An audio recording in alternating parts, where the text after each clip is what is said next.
শুক্রবার সকালে অবৈধ বালি উত্তোলনের খবর পেয়ে ময়নাগুড়ি জলপেজ এলাকার জদ্দা নদীতে হানা দেয় ময়নাগুড়ি থানার পুলিশ। এই অভিযানে 5টি ট্রাক আটক সহ 5 জনকে গ্রেপ্তার করা হয়েছে। জানা গিয়েছে অভিযুক্তদের নাম শহীদ মিয়া, আব্দুল আজিম মিয়া, রাশিদুল ইসলাম, মফিজুল হক এবং চন্দন বর্মন। এদের প্রত্যেকের বাড়ি কোচবিহার জেলা শীতলকুচিতে। অভিযোগ উঠেছে অভিযুক্তরা শীতলকুচি থেকে ট্রাক নিয়ে এসে জদ্দা নদী থেকে অবৈধভাবে বালি উত্তোলন করছিল। গোপন সূত্রে সেই খবর আসে থানায়। খবর পেয়ে হানা দেয় ময়নাগুড়ি থানার আইসি সুবল ঘোষ সহ থানার স্পেশাল টিম।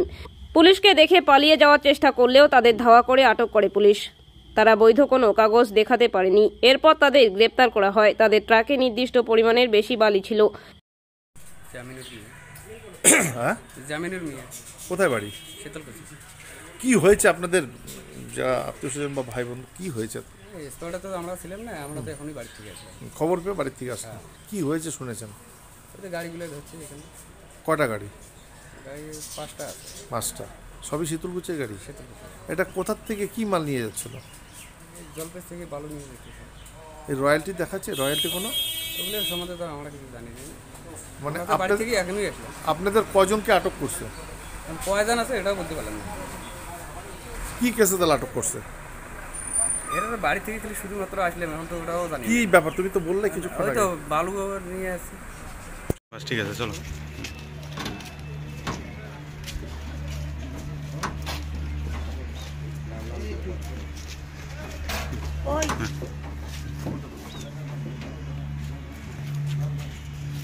ভাই কই?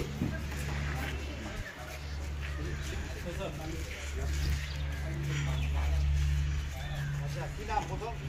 কি নাম আছে?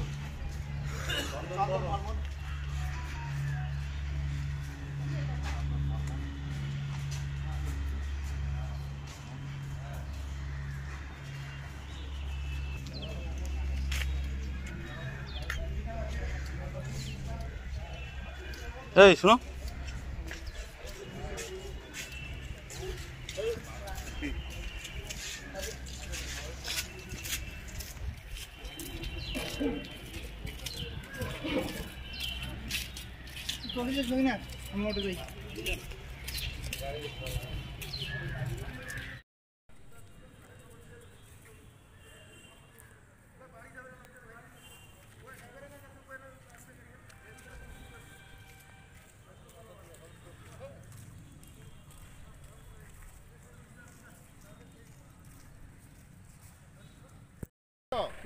বাড়ি কোনা কোনা দুটো দিয়েছে, কিন্তু ওকে পরে